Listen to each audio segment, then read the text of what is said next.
To help support this podcast and get exclusive bonus content and rewards, make a monthly pledge at patreon.com/universebox. And remember to think outside.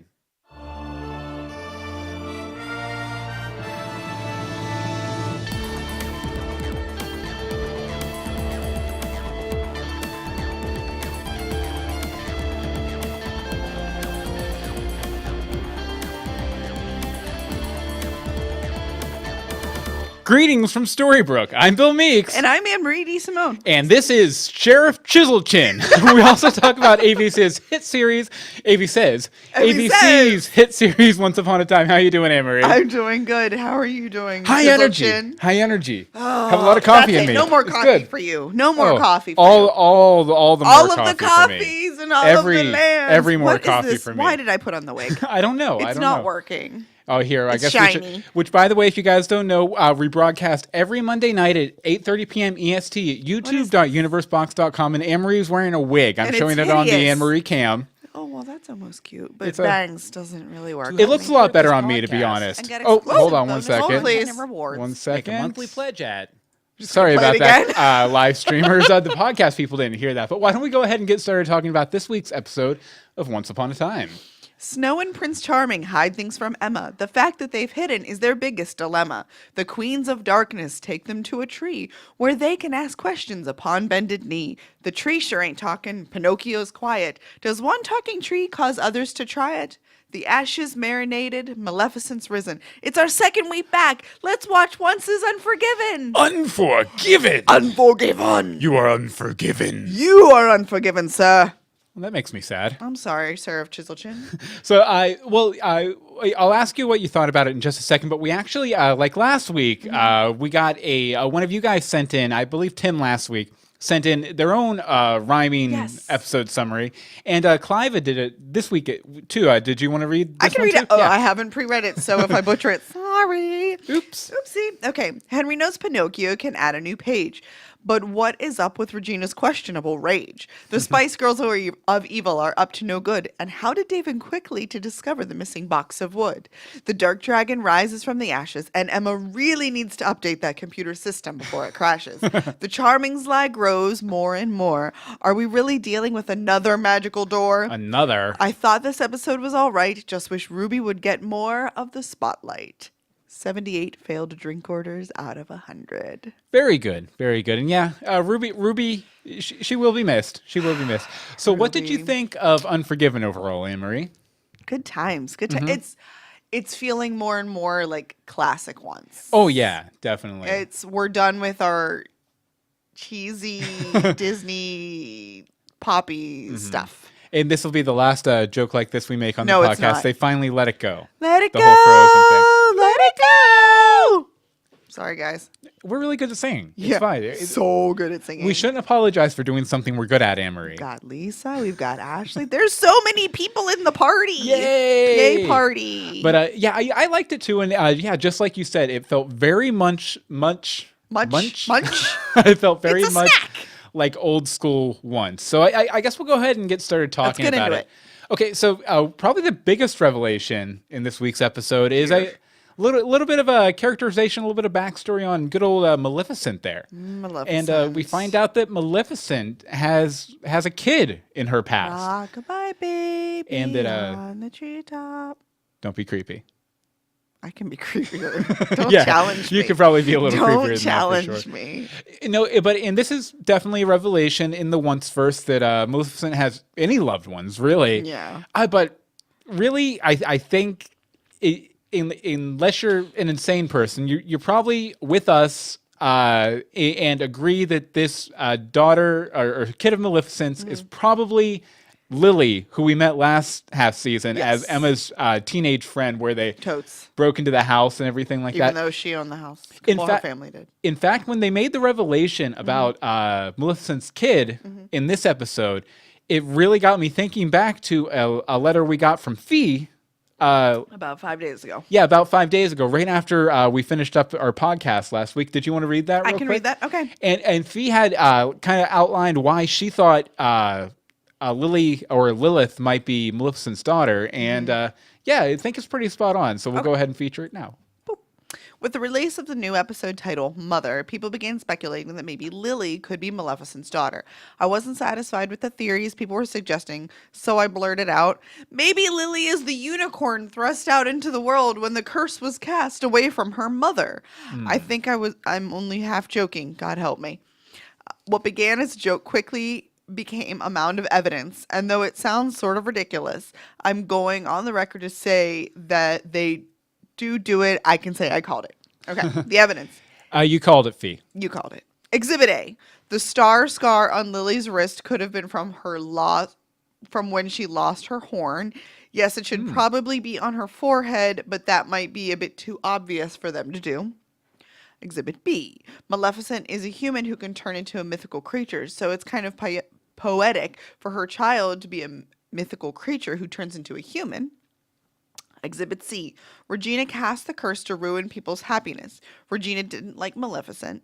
Regina saw that the unicorn was Maleficent's BFF, her only family, and the source of her happiness. So Regina programming the curse to separate Maleficent from her unicorn permanently is the thing I could see her doing, and the unicorn being tossed out into our world would accomplish that. Exhibit D. One of the classic images of mythology is the lovely young maiden being drawn to the unicorn and them chilling in the grass. There's a link. I don't know if you want to pull it up. Probably not. Okay. I don't know. Emma was drawn to Lily and chilled with her on the grass. Screen cap. Exhibit E. My friend Joe pointed out that J.K. Rowling wrote about unicorns and fantastic beasts and where to find them.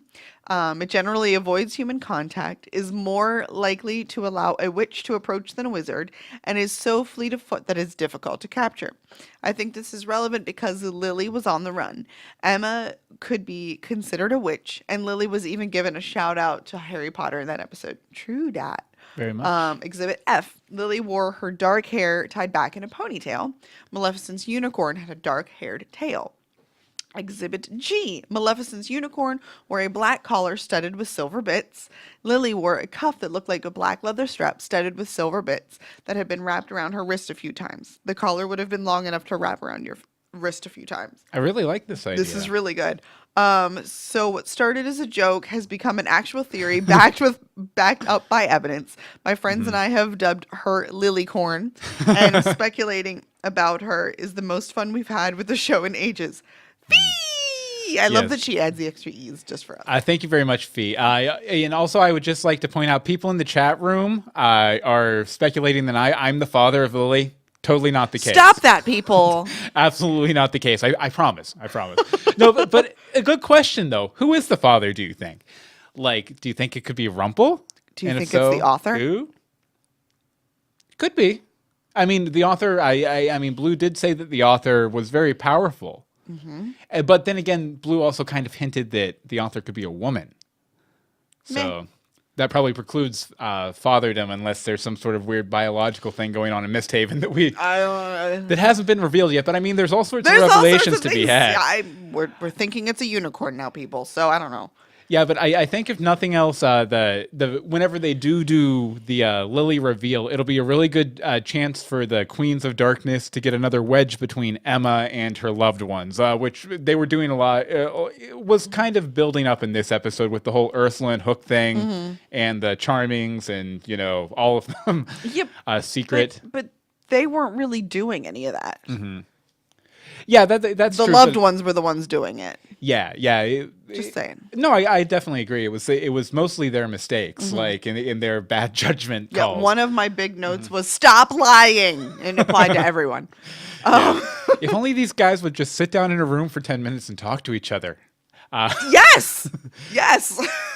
But I'm assuming that since Maleficent, because you know some people have said the wording was a little unclear. She lost the baby. Did Snow kill the baby?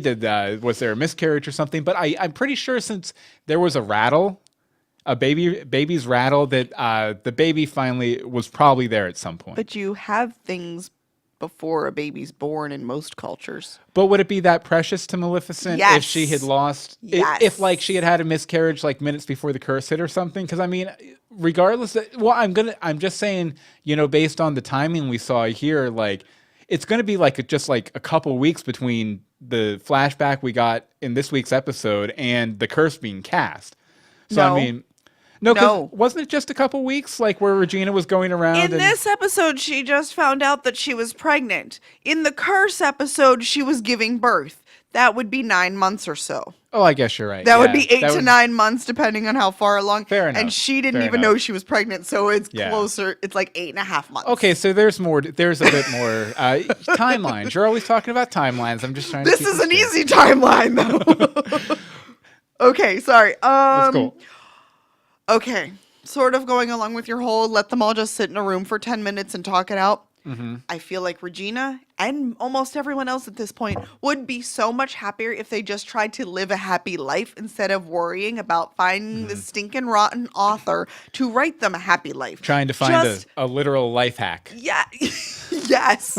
Like, just live your story. The author is you saw the empty books. Like, Yeah. you're writing your own story. Maybe I'm just like, I don't know, just going a little crazy with it. Well, but you know, back last half season when they found the page of the book in the library and stuff like that, Yeah. that I thought that's where they were going thematically. That it, regardless of whether there's an author or not, it doesn't matter. You just need to live your life, and Yes. obviously, that's not happening. well, that's here. not where they're going yet. But I can Yeah. see that being like the end product is you just have to write your own life by living it. Well, then again, you know, they did hit that point kind of hard, but at the same time, when the whole thing happened with Robin or Marion getting hit with the ice crystal in her heart after accepting their relationship and Yeah. all that kind of stuff, like maybe they're thematically saying, okay, that's how it works in the real world. In our story world, no, someone is seriously messing with Regina and all of the other villains, and just like to their own end, you know. I don't know. And I also did not enjoy her yelling at the small ginger child at all. Don't yell at the gingers. Pinocchio. Pinocchio.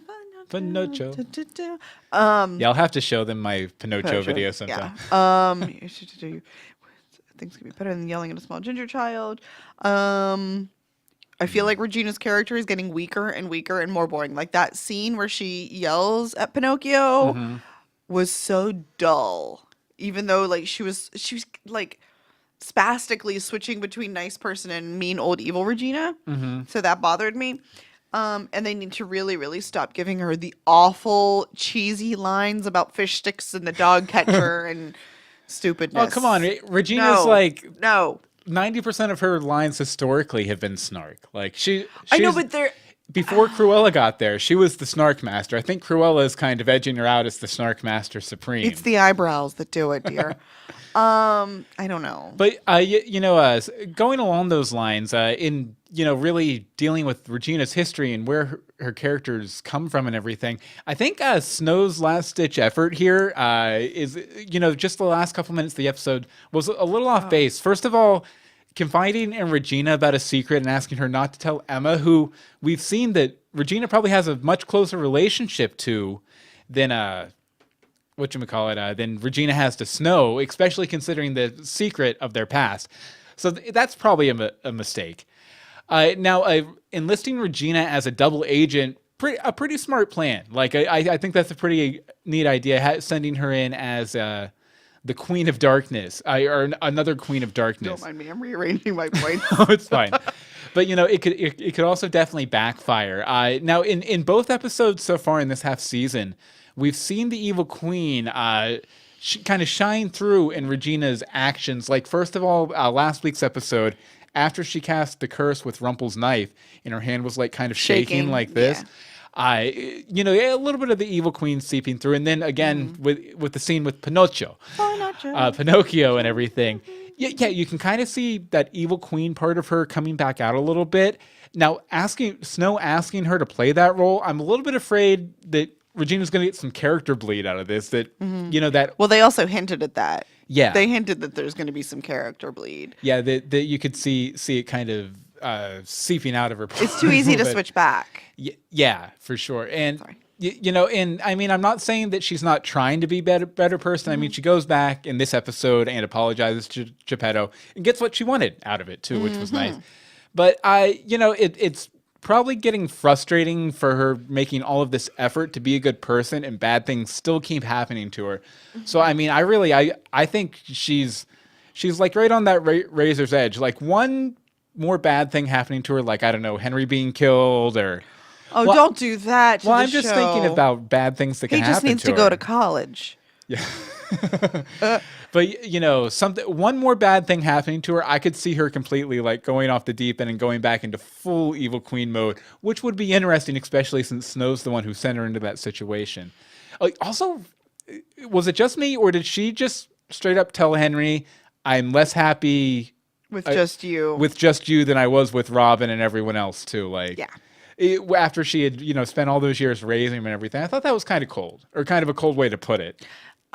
It was, but he also Mm-hmm. could see the difference in her because she needs somebody for her. Like, you Yeah. need an adult relationship, not just a mother-child relationship. She needs a romantic relationship. Yeah, and I guess Henry's getting older now too, so he He gets probably it a little bit. understands it a little Yeah, bit more. and well, he sees Emma with Hook and saw Emma with his dad and all that. Like, she's had those romantic relationships, and Regina hasn't. Yeah.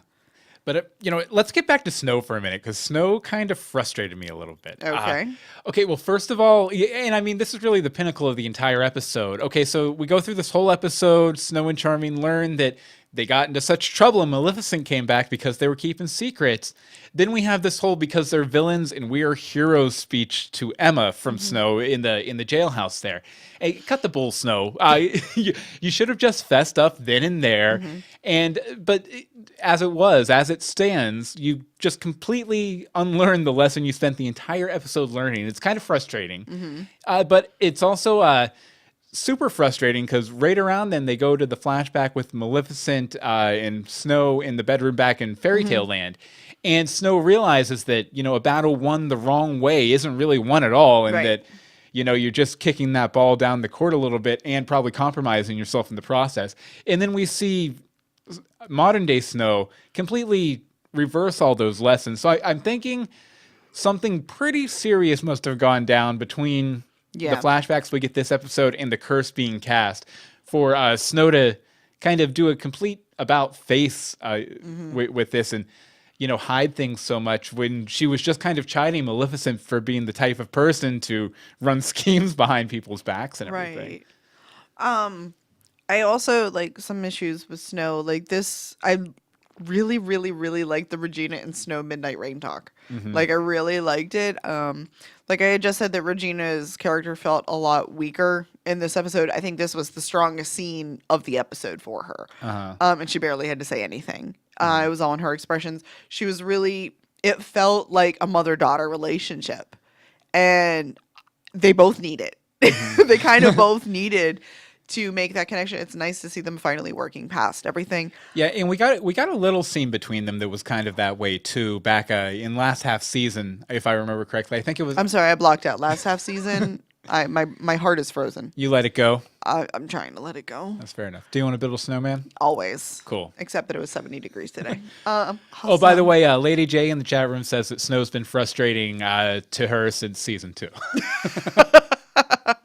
Nice. Yeah, that's about where it went downhill. Excellent. But Snow actually seemed really small and scared in that scene and very vulnerable, which we don't get much of that. I don't know, ever. Really, Yeah. we don't see her as being that person, and especially when she's asking Regina to keep a secret, and she's going, "I know I couldn't keep your secret, but can you please help keep mine?" Which I thought was a little weird. Yeah, it was like there was a lot of dramatic irony there. Like, There was a lot, but it wasn't lost hey, on them. you know that secret I told of yours that got your boyfriend killed? Hey, keep my secret now. Don't worry, it's cool. It's cool. cool. We got You can tell Emma. It's fine.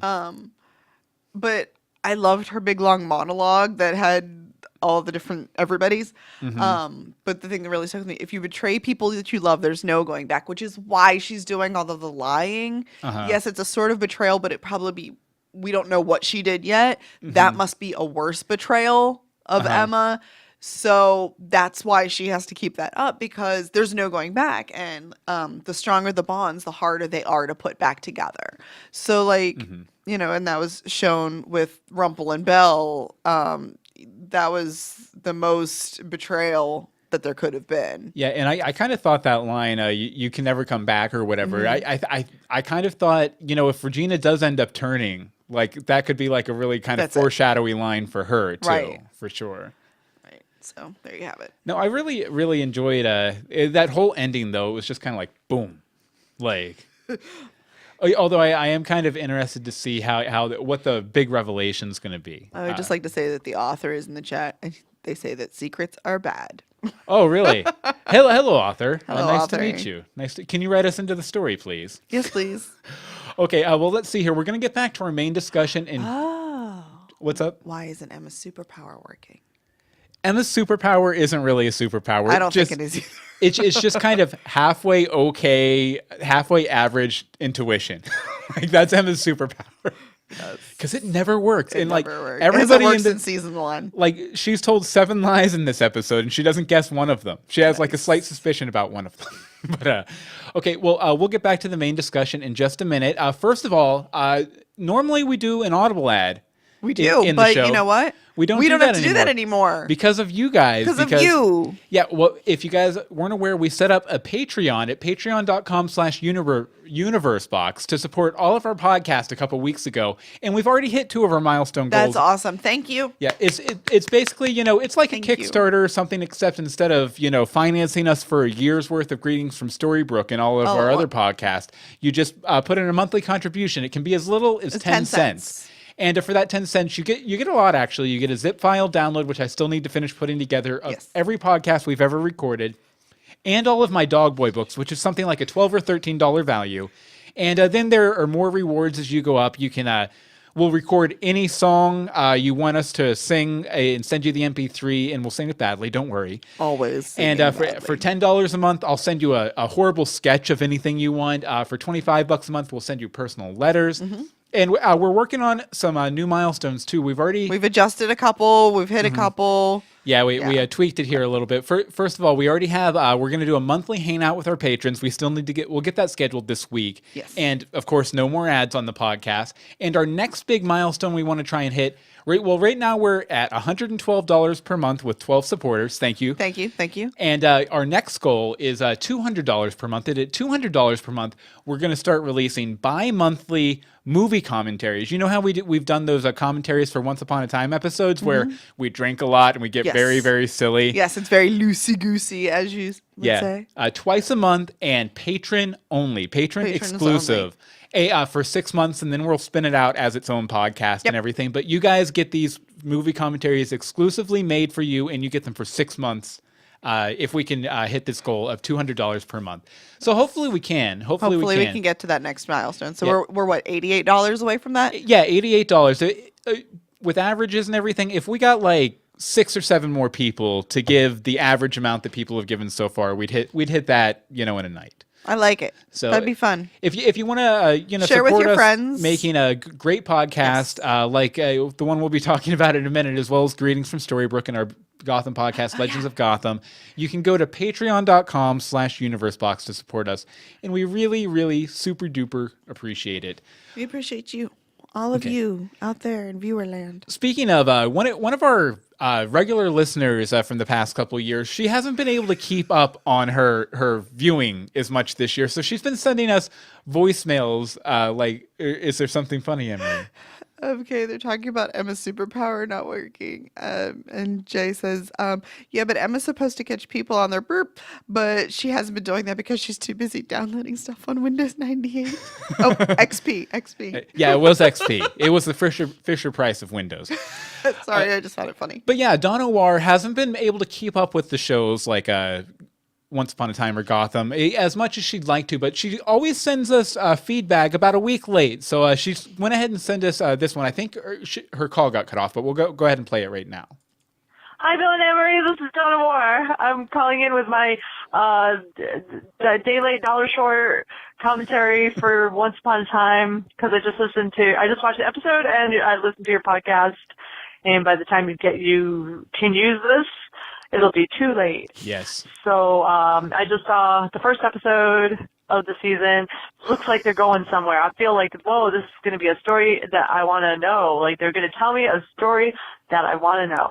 And I'm really excited for Pam from True Blood because she's Maleficent. Mm-hmm. I guess, was she always? I only just watched True Blood. She was. I love Pam, so I'm really excited to see her be Maleficent at me. That'd be awesome. And that's where she got cut off. But no, Dawn, honestly, if you want that to be your gig, the week late, what was it? Week late, dollar short, something like that. Reviews of It's supposed to be a day late, dollar short, but we'll take a week late. Something like that. But yeah, definitely. Thank you very much, Dawn, for that. And we also really quick just wanted to point out to you guys before we get back into the main discussion on our new show, Universe Box, which you can find at universebox.com. We did an entire episode 6 on the Disney Renaissance. So this is The Little Mermaid, Beauty and the Beast, Aladdin, Lion King, Mulan, Pocahontas, Hunchback of Notre Dame. And it's a jam-packed episode. It's a long episode. Not only did we go through and tell our own stories about the Renaissance, we analyzed The Little Mermaid versus the original Hans Christian Andersen story. Yes. And we also had David Crow on for a really in-depth history. Yes. We learned everything you could ever want to know about the Renaissance. Of the Disney Renaissance. But a really fun episode. And if you want to go ahead and pick that up, we thought listeners might like it. And it'll probably end up coming out on this feed as a special at some point anyway. But if you want to go ahead and pick it up, it's universebox.com/show. And then just episode 6, the Disney Renaissance. Yes. Excellent. Okay, well, I guess we'll get back to our main discussion then. Yes, as we were. Okay. Okay, so the Tree of Wisdom. Tree of Wisdom. I don't think this has ever been mentioned on the show before, has it? No. But I really like this kind of concept of kind of this tree that would give answers to people who are worthy. First of all, trees are, in many stories, they symbolize or they represent, deep primal, like before man knowledge and a source to that knowledge. I mean, there are a lot of movies that do stuff like this, like, what was that one that Aronofsky came out? I forget, but, a ton of movies do this. And I mean, there's a lot of like biblical background for this sort of motif trees? Too. Yeah, the trees thing, like the tree of knowledge of good and evil from the Garden of Eden is the one that pops most into my head. And I also thought it was fun because there's in the movie / musical Into the Woods, there's a tree like this that has, I believe, was it Rapunzel's mother? Yes. Rapunzel's mother? Maybe. Somebody's in a tree. Yeah, Cinderella's mother was in the tree, and she came and asked it questions and stuff like that. Yes. And right when they were putting their hands down on the handprints on the tree stump, ask the tree. You heard those notes in the score in the background, which I thought was really neat too. But no, I thought it was a really fun motif, and it's they're taking a lot of time to kind of like just wedge in a lot of stories into what we already know of the timeline pre-curse. So it's always fun for them to find a way to introduce, kind of newish characters or new concepts too. I mean, that's how we got Ursula, wasn't it? Because I believe that story was like very like tightly wedged in between two other stories they had already told. And then we got Ursula out of the deal. So, I always like seeing those new concepts. It's interesting. Yeah. Okay, I had one thing with the tree, though. How did the crazy people, or the Spice Girls of Evil, whatever we'd like to call them today. Queens of Darkness. The Queens of Darkness. I like Spice Girls of Evil better. How did they know? Queens of Darkness. Sorry, I had to get it in once. I'm assuming they probably got this from Rumple, knowing that it had to be two completely good people to get the information. Like, where did these people find all of this stuff? Like, how big is Mist Haven? Well, they've been kicking around for a while. At least I'm assuming Maleficent has, to get the kind of power they have. So, I mean, those were some pretty dug-in gold handprints. Like, how many people have tried this? Although it does, there is still a gap in our knowledge here, and we don't know how Maleficent got the spell back from Rumple for Regina to get it from her. Yes. So we're still a little unclear soon on that. So we don't know. Maybe Rumple did send them over the Charming's way. Perhaps. I mean, it sounds like something he would do. It does sound like something he would do. Okay, so what my real point is, Cruella and Ursula are boring backup singers. The end. Okay. No. Give that to me again. Cruella and Ursula are the boring backup singers for Maleficent, and they know it, and they're okay with it. They're not really evil. Yeah. They're boring.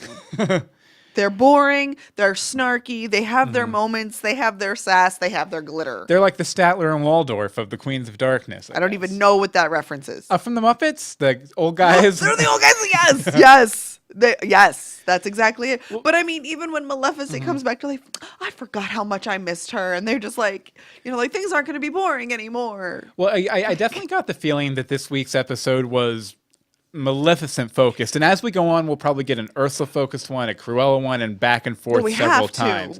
So I think they were just kind of, even in the writing, making everyone take a step back to acknowledge Maleficent was back in the habit. But they don't even know what to do without Maleficent or Rumple telling them. They have not done anything other than try to order a drink. You know what I thought was really weird? Huh. That they needed Rumple to tell them last week about Emma's potential for darkness when Maleficent completely reveals the whole thing to them. They're like, hey, these people's kid.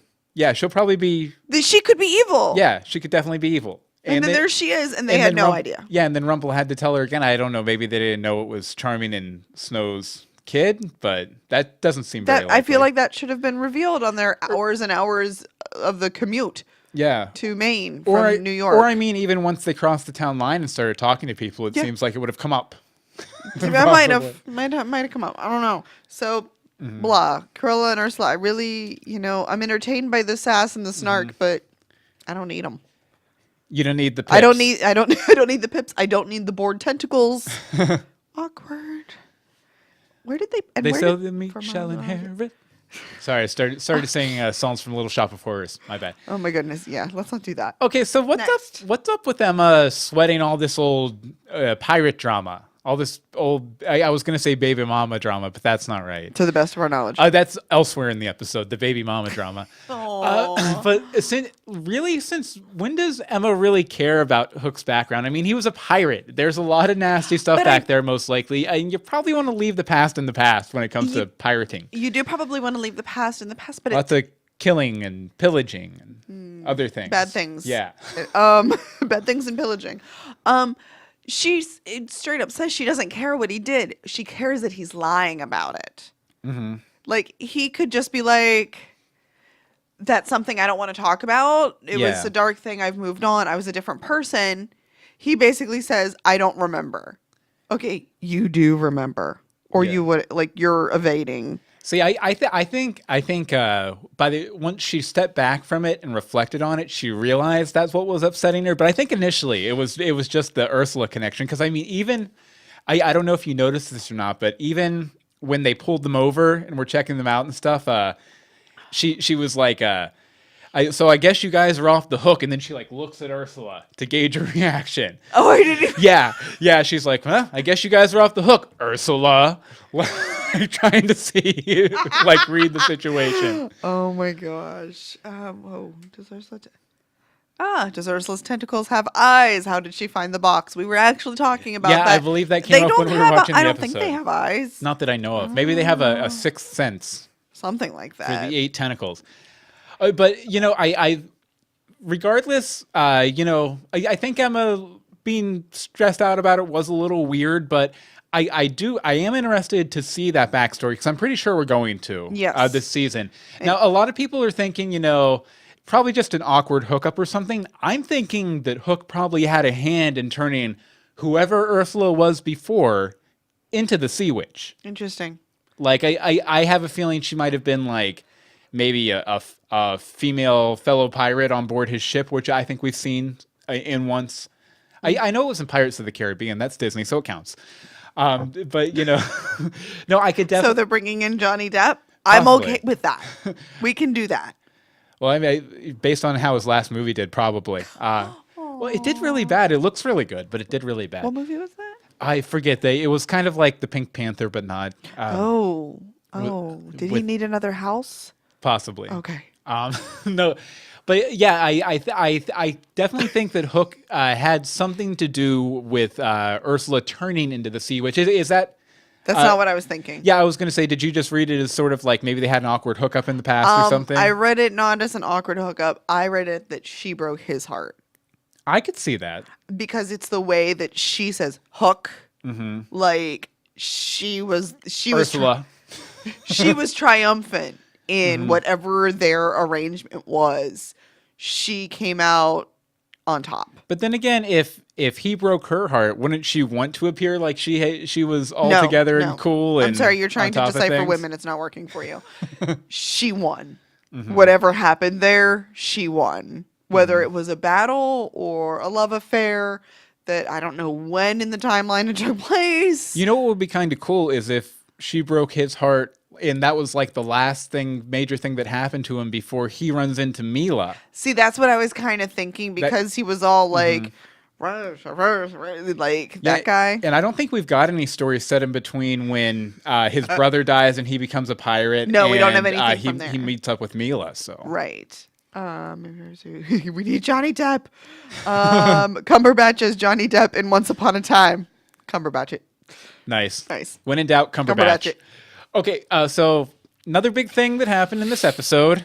Super big thing. Big things. I guess we'll call it Bill or Well. Okay, see, they're calling it. Oh gosh, I The can't. shipping name for The Belle and shipping Will name Scarlet. is like it's horrible. Whatever it is, it's horrible. Well, they'll tell us again. Just keep talking Belle about Scarlet. Belle Scarlet. it. No, Belle it's Scarlet. not Belle Scarlet. It's I don't know. Hold on. Belle-Il. Right Belle-Il. now we've got other things. There's Captain Tentacles being thrown around. Okay, well, you guys work on the What is shipping the name. shipping name? We're going to talk about it. Yeah. First of all, great match. They totally work together with their weird I accents love and everything. them. I love Uh-huh. big puffy hearts. Yeah, like it kind of it makes me sad because I love Rumple so much that Sorry. his girls moved on, but at the same time, super pumped for this combination. Perfect match, right? Scarlet Beauty. Oh God, they've all like attacked Scarlet Beauty. I Scarlet hate that. It's too long. Yeah, it is too long. It's too long. It's two separate words. Ships are supposed to be like Bartlett. Bartlett's crew. Well, that would tie back into Lacey because she was kind of a Bartlett. I don't know. We need something better though. But no, a great match, and something else they have in common besides each having non-American accents is they're that. not American. But is that if you remember last half season, Will was caught a couple times breaking into the library because he had an obsession with books, and he was looking for books, and he was particularly trying to find Alice in Wonderland, a tale he had an intimate relationship with in Once Upon a Time in Wonderland. True story. So is this what drew them together? Their obsession with books was Will trying to suss something out in the library, and that's how him and Belle got involved.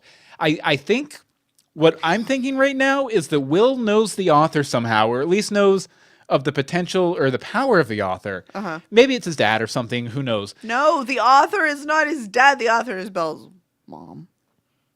I'm going to go against Amy P and And the rest of the gang. the wisdom in the chat room, and I'm going to say I'm still thinking that the author is Will's dad, but we'll see.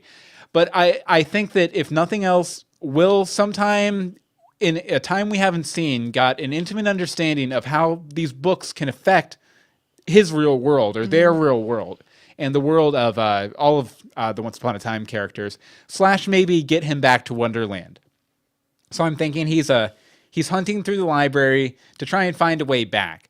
But then again, at the same time, if he's trying to find a way back to Wonderland, Why that is he implies making out with Belle? yeah, that implies Anna's still there, and Anna, the Red Queen.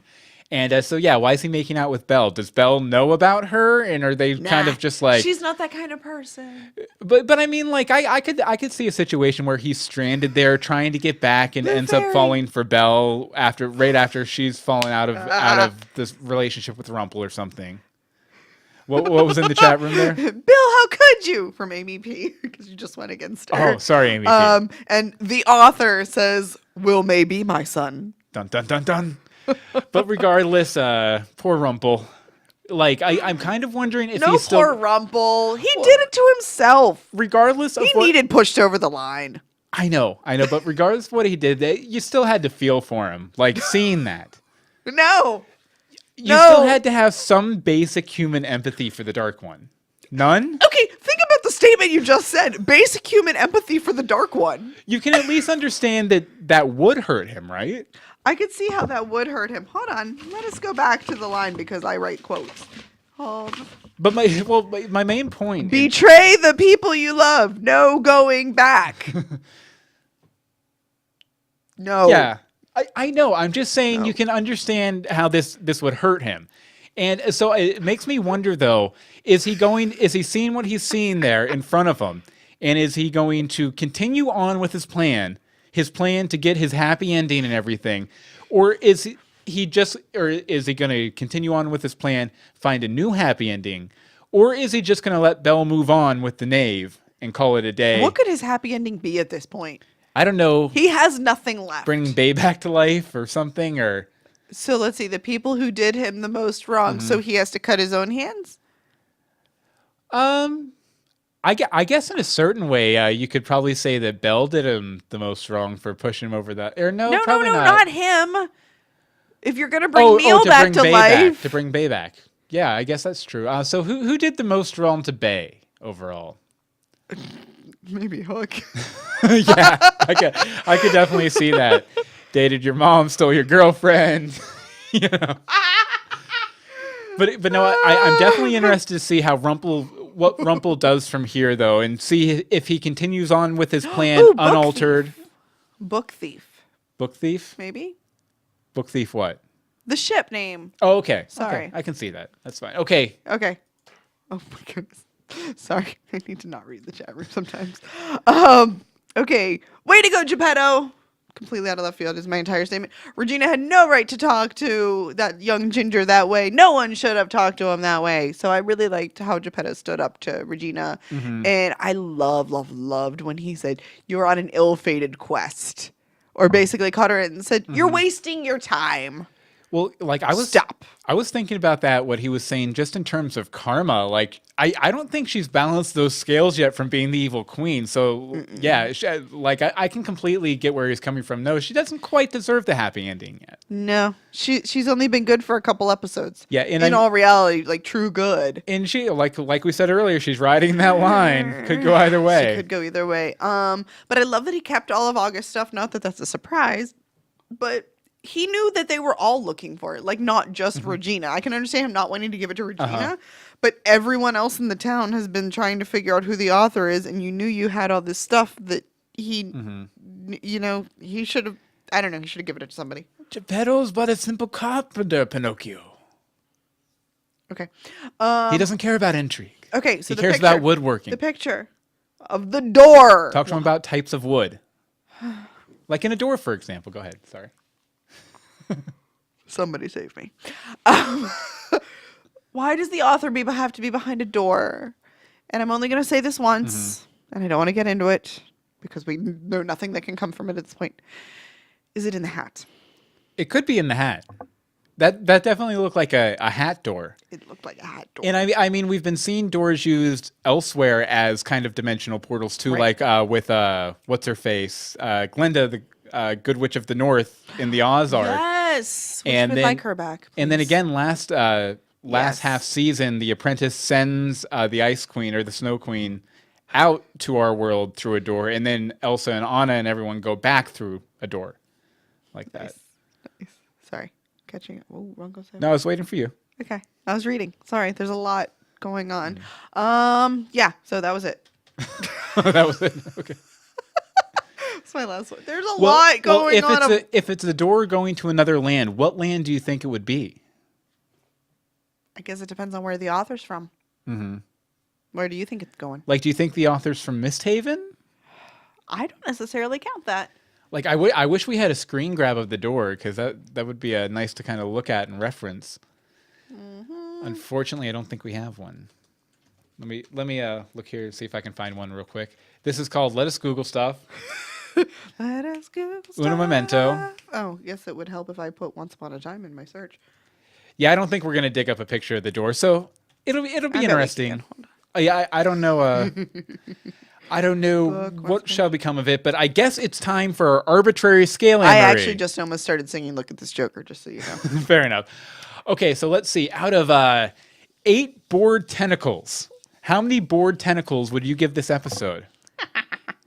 I'm going to give it such a low scale. 7 board tentacles. Why?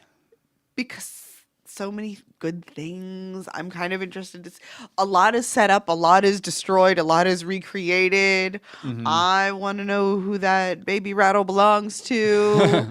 I want to know who the baby daddy is. So it should be good. It should be good.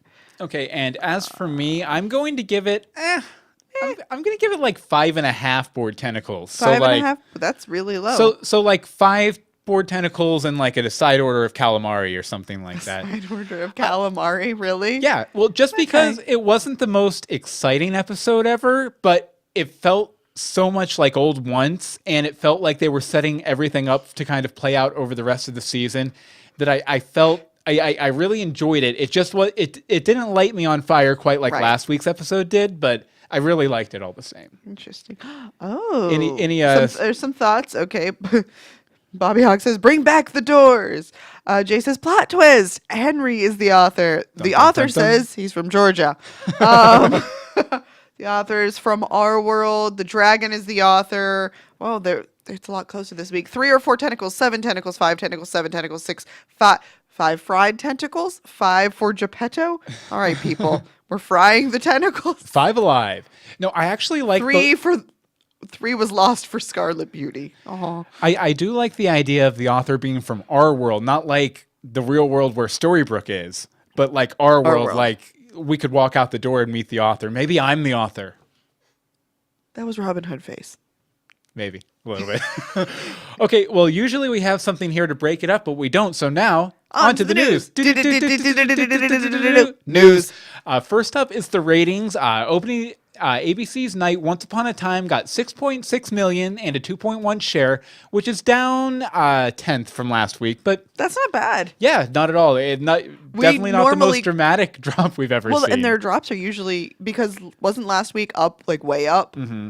So that's a really good minimal drop. Last week, I think it almost matched coming back from the hiatus last year. Yeah. So good things, good things. Now, if you didn't know, since we don't have to do ads anymore, we can actually play the promos on the podcast. I don't know how loud this is, but we'll also talk over it and make fun of it and stuff too. But here we go. You don't have the you don't have the thing. Enter the Dragon. It's fun. Okay. The rumors are true. The rumors are true. The rumors. I really like Maleficent's new real world outfit. So since I had no idea who the actress was, I didn't know who the blonde was. I was confused. Nice. And looks like Regina's in with them. But I don't think she looks evil. Except for right there when she was in the evil queen costume. Yeah, but that was old. That was flashback. It also looked like there was some more Rumple stuff in the flashback Those were too. old. So. That was old flashback. Yeah. Okay. I mean, old flashback for sure. Yeah. But I guess flashback would be old, wouldn't it? Yeah. But no, it definitely looks like a very interesting episode. I'm very curious to see how it goes. And the title "Enter the Dragon" makes me think of a certain. It is. Well, didn't they confirm he was coming back? I don't know if they confirmed that the dragon that we saw Tamara take out was coming back. Still am mad about but that. they did mention they did reference the episode that happened in this week's episode. Yes, they did. With you went to blah blah blah wherever it was. Yeah, I'm always afraid I'm going to mispronounce that name, so I never say you were riding a motorcycle and all that stuff. But it should be interesting to see. One other bit of news here: Once got nominated. If you don't remember or weren't aware, they're still doing the Nickelodeon Kids' Choice Awards. Crazy. And Once Upon a Time got nominated for a couple of awards here. They got nominated for Favorite Family TV Show. Now they're up against Gotham. So if you like Not that Gotham, I see that being a family show. But yeah, exactly. So if you like Gotham and Once Upon a Time, I know we do podcasts about both of them. Go ahead and vote for Once Upon a Time because it's more family friendly. And then Jennifer Morrison also got nominated for Favorite TV Actress. So you can go ahead if you want to and vote for these by going to nick.com/kids-choice-awards/vote and go from there and they'll help you vote. And we'll also have that link in the show notes at greetingsfromstorybrooke.com for episode, what is this? Episode 114. I thought this was 113. No, it's 114. I have no idea what's going on anymore. It happens.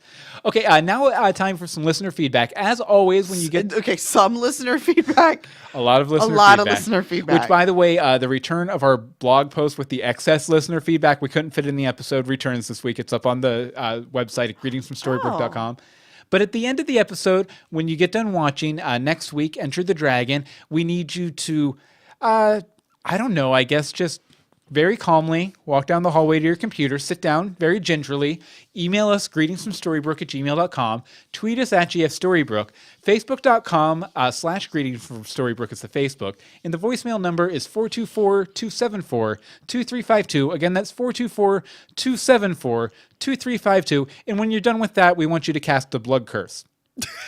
Okay. I just want to point out that this episode was actually directed by Adam Horowitz. He's not normally the director. Interesting. He directed this one, which might be part of why, like, I don't know, he has a good visual. Like, so. Very there you go. cool. Very Just cool. wanted to Okay, share. well, as usual, we love the voicemails most of all. And the first one is from Other Anne-Marie. Take it away, Other Anne-Marie. Hi, Bill and Anne-Marie. This is Other Anne-Marie calling Hi. in for Greetings from Storybrooke. I just finished episode 14.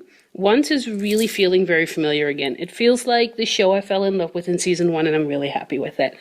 So here are some of my thoughts for this episode. If August was able to manipulate the book, why would Henry not be able to do the same? I think you may have mentioned it last episode, I think there's DRM in the book. but I would really love to see Henry try, especially because he tried to recreate the book in season 1 when he lost it. Also, is it just me, or are the heroes always very easily persuaded by the villains? I mean, the Spice Girls of Evil come by the castle, tell a story, and Snow and Charming believe it at face value. Oh, sure, guys. That sounds like a great idea. My name's Charming. Really feels like this is happening a lot. Like, they don't even double check anything. Okay, no internet, I get it, but still. So much for Dead is Dead. I mean, they just brought Maleficent back. And how the heck did she get pregnant? Backstory, really want to hear it. Last thing I want to say is, Wasn't that a reality show on TLC? How did Maleficent get pregnant? Or, It oh should my have been. gosh, Maleficent's pregnant or something? Ah, Maleficent's pregnant. do not touch the knave. I mean, the knave belongs to Anna, and we need to hear a story. I know we're supposed to hear about it, but really, come on. Really want to hear it. Okay, so out of 15 piles of Maleficent ashes, I will give this one 13 piles of ashes. It was a solid episode. I'm really happy about it. Can't wait to hear your thoughts about it. Bye. Thank you, Other Anne-Marie. And I really liked your scale. It was way darker than mine. I'm kind of jealous. Okay, next up is Lady J. Take it away, Lady J. Mirror, mirror on the wall, who has the queeriest tail of all? Hey guys, it's Lady J, and I just want to say tonight's episode, while nothing too spectacular, other than they could probably compete with Dragon Ball Z for the amount of filler, I'd have to say, wow, Ursula, that is a really long tentacle, and how many times has that been a stinky start for a hentai? Man, I'm just telling you, I've seen some of those tentacle moves before. Oh, wow. Let's see. No, I mean, it was probably, nothing too spectacular. Oh, wait, Regina's heartfelt apology. I did enjoy that. And the fact that Henry was sitting behind the desk like his mom. It was wonderful. But that's all for now. I'll talk to you guys later. Bye. Yeah, thank you very much, you. Lady J. Okay, next up is Patty. Take it away, Patty. Hey, Bill. Hey, Anne-Marie. Well, this episode was great for all Geppettos and Braytac fans. I absolutely loved Tony's performance. He was the best one. I think my favorite part of the episode ever. Geppetto just nailing Regina and having a backbone and standing up for himself. That was awesome. I enjoyed that. I want them to do that more. Heck, let's face it, I just want to see Tony more because he was awesome as Braytac and Stargate. And then goes for the sad part of the episode, at least for me, since I'm a Rumbeller. Seeing Belle kiss Will Scarlet was very awkward because I did not see it coming. I did hear the spoilers, but I didn't think it was this soon. Which brings up a whole mess of questions. One, did they get divorced? Because as far as I know, they were just separated. Two, are we sure that Belle and Will Scarlet are each? Yeah, that's a good point. Is Bella polygamous now? Is she a sister wife? Or She's not a sister wife. Well, okay, they I would guess- be husband brothers. Yes, husband brothers. Okay. What is wrong with us? So this rebound, that this isn't like a serious relationship, that they're just using each other, kind of emotionally used kind of thing. Either way, no matter what it is, even if they do end up together, which is fine since it's always Adam and Eddie's idea, it's not going to stop me from chipping Rebel And I think that's the best advice I can give to any Rumbellers out there, to just wait to see what happens, and no matter what, this is still a great show. There are still aspects of this show, even if Rumble and Belle are not together, that I could enjoy. Like Geppetto. I seriously want to see him say Safakri in front of Regina with the staff weapons. That would be the best part. Random, yes, but I would still enjoy that. But I guess the reason is because I've always had advice for people whose ships never worked out, and the best thing I could always tell them is don't give up hope and just keep chipping. Even if it doesn't come out in the regular show, there's always fan fiction and stuff. So I think that's the best advice I could give. Be the ship you want to see in the world. And that, was it shocking? Yes. Did my heart break a little? Yes. But in the end of the day, that's the best we can do. Most likely you'll be cutting this message, which is fine. I'm not the best public speaker. But I'd like to hear your thoughts, and hopefully you guys are... We didn't cut don't your cut? message, Patty. What are you talking about? Thank you very much, Patty. Next up is Patty. Hope. Take it away, Hope. Hey, Dylan and Marie, it's Hope. So, the episode was on par with last week's episode, which is good. So they're still staying kind of constant. I definitely had a ton of August feels. I never really talked about August that much before, because by the time I started podcasting with you guys, it was way past August time. But August was one of my favorite characters in season 1, so I'm so happy they're bringing back all this mythology. And it's nice to see the minor characters starting to play a role. It was great seeing Geppetto back. I really didn't care about the Snow and Charming storyline. I was just another boring Snow and Charming storyline, and apparently everyone's allergic to the truth in this town. But really, I'm freaking out because of Scarlet Beauty and Will and Belle are finally together, and I knew that they were coming, and it finally happened, and I'm freaking out. Like, I had to come outside to record this voicemail because I'm freaking out. I'm so excited. I'm so happy for them. I hope so badly that Will makes Phil Should we call her help? more than Rumps made her cry, because Rumps is a loser, and I hate him. And well, Scarlet's beautiful, but now I'm also confused because where's Anastasia? What happened to Will being the King of Wonderland? He's the White King of Wonderland versus why am I freaking out? Okay, can't wait to hear you guys. Hopefully I'll catch the end of your episode. I'm feeling so many weird feelings. Amazing. Thank you, Hope, for that. I needed that. Thank you, Hope. And what? You know what? Fangirl mode activated. Let's bring the tone down Must we? and wrap up the voicemails with Michael. Take it away, Michael. Hey, Bill and Anne-Marie, this is Michael. Interesting episode. I really like that we were back to the formula of clear-cut villains in Storybrooke instead of traveling to other lands. I guess the Frozen arc was the same thing, but it didn't really feel as much like Storybrooke as this did. And these villains really feel like villains, not merely, good people who have some misguided goal like the Snow Queen. We'll see, though. I'm sure they have their reasons once we learn their history, which is a good thing, actually. I'm more interested in that than in Snow and David's past, which I don't really feel like it needs any more development at this point. The amount of actual storytelling in this episode wasn't a lot. I kind of feel like it could have been compressed into half an episode. The rest, was just tantalizing us in order to save the big revelation for the very end. That's kind of I feel like that's a writing flaw a lot of shows have, but Once has it a lot more than usual. At least they didn't wait 3 or 4 episodes to tell the other characters the big secret. Yeah, they're I forget where I read it, but I read somewhere saying that 90% of the problems in most TV shows could be solved if all the characters just sat down for 10 minutes and talked. Yeah. But at the same time, you kind of need these episodes to kind of glue together the bigger ones and the more like flashbangy Things kind are of ones. happening. Yeah. Although the secret itself feels somewhat baffling since it potentially contradicts what we've seen about Snow in the past. We saw her heart in season 2 and it had one tiny black spot on it. And so if she's really responsible for the death of a child, that's a pretty huge deal. There's nothing morally wrong with killing a child. Go on, Michael. I would think we would have seen more than one black spot there. So they potentially contradicted themselves there. Potentially because we don't really know exactly how she's responsible. It depends on the circumstance. If it's one of those huge misunderstanding things where she feels responsible for doing something small, like telling a secret that got the stable boy killed. You could argue that she doesn't really bear the moral weight for that. But I kind of have a feeling that that's not where we're going this season. Finally, two things about Belle and the Knave.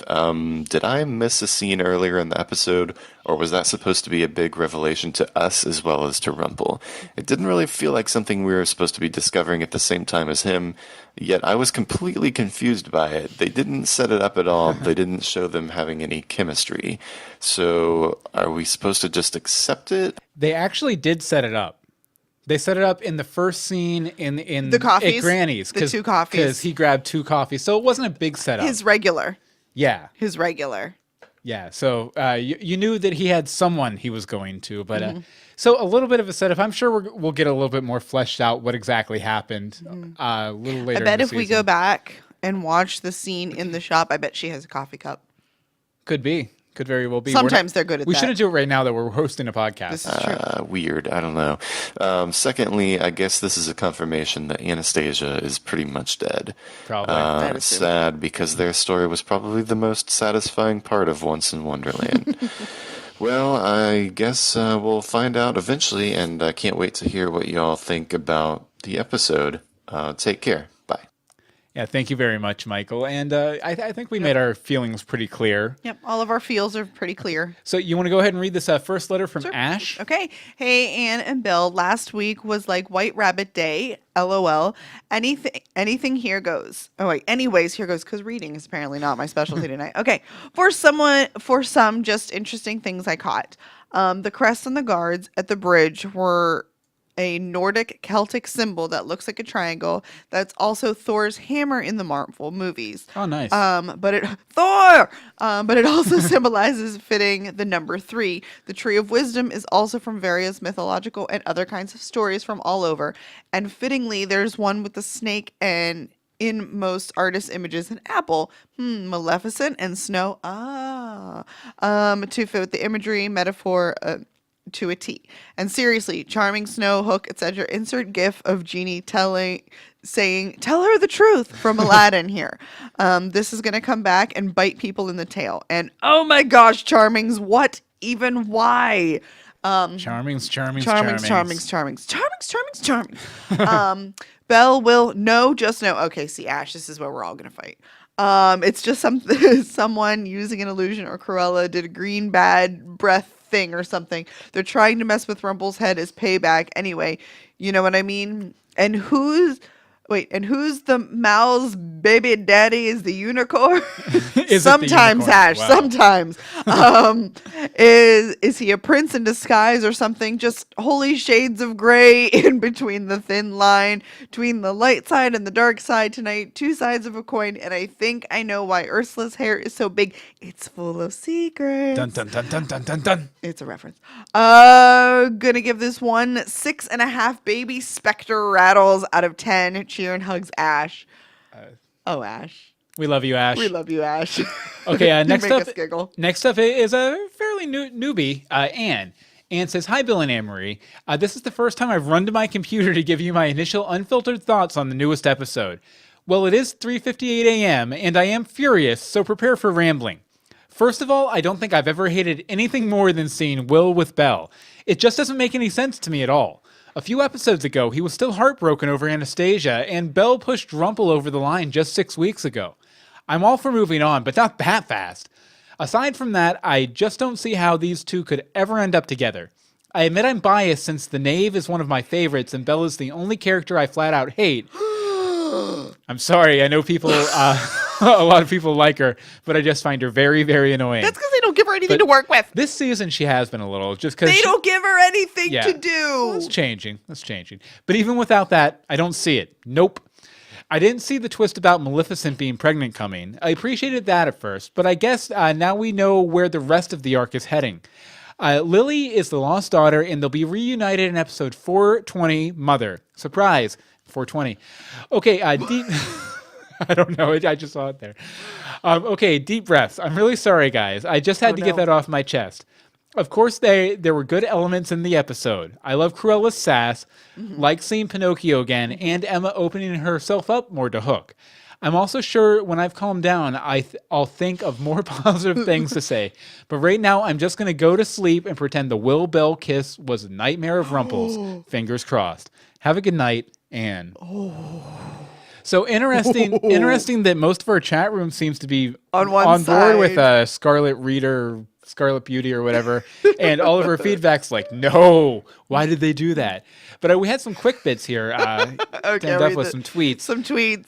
Okay, first up from Anthony Hooper, Hoops900. Tonight's episode was amazing. OMG, I can't even breathe. Amy P at Amy1102. I'm curious to see where this whole Nave Bell thing will go, but I question where is Anastasia. And then Eric Hansen at Dark Fury MN said, it'll be nice if one of the Charmings lived up to their family name, loving some of these lines. Yeah, a lot of snark this episode for sure. So much snark. Okay, so next week when you get done watching Enter the Dragon, we need you to walk very calmly, very gingerly, very safely down your hallway, sit down at your computer, turn it on, make sure you're grounded before you hit the power button so you don't get a shock. Email us, greetingsfromstorybrooke@gmail.com. Tweet us at GFStorybrooke. Facebook is facebook.com/greetingsfromstorybrooke. And leave us a voicemail number, 424, or leave us a voicemail at this number, 424-274-2352. Again, that's 424-274-2352. And when you're done sending us your feedback, kill a child. 420 Bill, Captain Hookah. Okay, I was trying to come up with a shift name. There's no shift name there. Ship name. No good can come of that. No good can come of that. Anything Is else? it wrong? Hold on, before we go. I keep hearing it's Enter the Dragon. All I can think is that song Unleash the Dragon from like Cisco from like 1999. Well, I think that was a reference to the Bruce Lee movie Enter the Dragon, which is where they got the name of the episode. So yeah, makes total sense. Okay, because I keep singing Cisco and that's just wrong. Okay, anything else here from the chat room? Oh, you could do like 4 episodes on what's in the chat You guys room. need to start hopping you're in the not chat room. Maybe joining we should start us- putting the chat room here in the video. Like, because the chat room's just a lot of fun. I just need to figure out how to get Yeah, it there. but we'll be reading the chat room instead of doing the episode. I had to like be out of it most of the time. Yeah, I find that's usually best to keep the concentration and everything. Okay, so join us next week. Where can people find you online, Marie? Sorry, I threw you off. I'm on Twitter at DeSimone, and I also write a bunch of recipes and crafts and reviews, and I'm going to be having some giveaways on my blog, crunchycrafty.com. And as for me, you can find me on Twitter at Bill Meeks. You can find my books that I write. They're superhero adventure books about a 14-year-old superhero named Dogboy who fights a multi-dimensional theater professor at dogboyadventures.com. And you can follow our other podcast, Legends of Gotham, where we talk the Fox show Gotham, although it's on hiatus. It's so we're on not hiatus talking it for right now, like 5 weeks. at legendsofgotham.com, and our new show, Universe Box, that we built for you. We at build it for you, universebox.com. our storytellers. Yes. If you Reddit. didn't know, the Reddit is reddit.com/r/universebox, where we want all of our storytellers, all of our listeners, All of our to fans, go all of our people. and talk to each other. Hi, There'll be Jasmine. a lot of good times. Lots and lots of good times. Hi, Jasmine. I think she just joined in.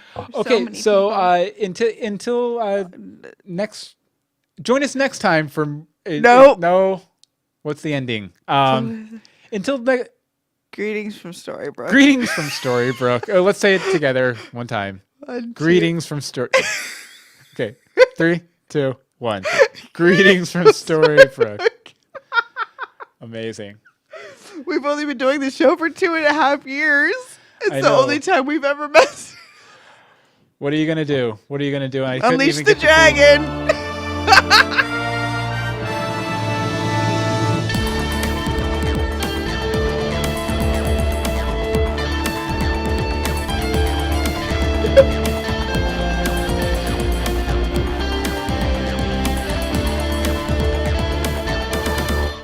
Thank you guys so much. Thank We're you for dealing ridiculous. with our insanity.